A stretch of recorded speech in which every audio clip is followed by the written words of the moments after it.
Nature pure -17 cholesterol free rice bran oil. এতে রয়েছে এমন উপাদান যা আপনার হার্টকে রাখে সুস্থ।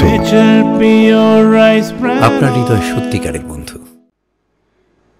কালিয়াগঞ্জে ঐতিহ্যবাহী নাটমন্দিরে আগুন লাগার ঘটনায় চাঞ্চল্য ছড়ালো। নাটমন্দিরের কর্মীদের তৎপরতায় আগুন নিয়ন্ত্রণে আসে। জানা যায়, মঙ্গলবার সকালে নাটমন্দিরের ভোগ রান্নার ঘরে ইলেকট্রিক তারের শর্ট সার্কিটের কারণে আগুন লাগে। মন্দিরে অগ্নি নিবারণের ব্যবস্থা থাকায় নাটমন্দিরের কর্মীদের তৎপরতায় আগুন নিয়ন্ত্রণে আসে। মন্দির কমিটির সদস্য স্বপন সাহা বলেন, কয়েকদিন আগেই নাটমন্দিরে মহা উৎসবের সমাপ্তি হয়েছে। সেই সময় ভোগের ঘরে প্রচুর ভোগ তৈরি হয়েছে। আগুনের তাপে ইলেকট্রিক তারগুলি ক্ষতি হয়েছে, তার ফলেই এই অগ্নি সংযোগ হয়েছে।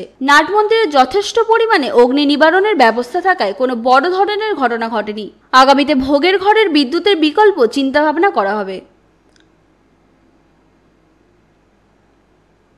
আপনার নাম? আমার নাম স্বপন সাহা।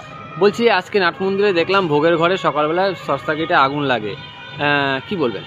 না, ওটা ঠিকই আছে, আমাদের কর্মীদের তৎপরতায় সঙ্গে সঙ্গে আগুন নিয়ন্ত্রণে চলে এসছে। সেটি বড় কিছু নয়, তারের মধ্যে একটু আগুন লেগেছিল।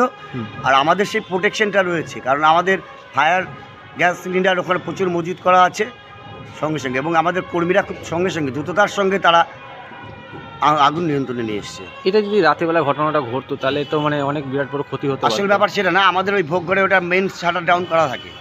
এবার যেহেতু ওখানে আমাদের বড় একটা অনুষ্ঠান হয়ে গেল, ভোগ ঘরে এত হিট, তারের তো একটা পাওয়ার টেম্পার থাকে, হয়তো তারটা হয়তো গলে গিয়ে বা ইসে হয়ে ওটা হয়েছে।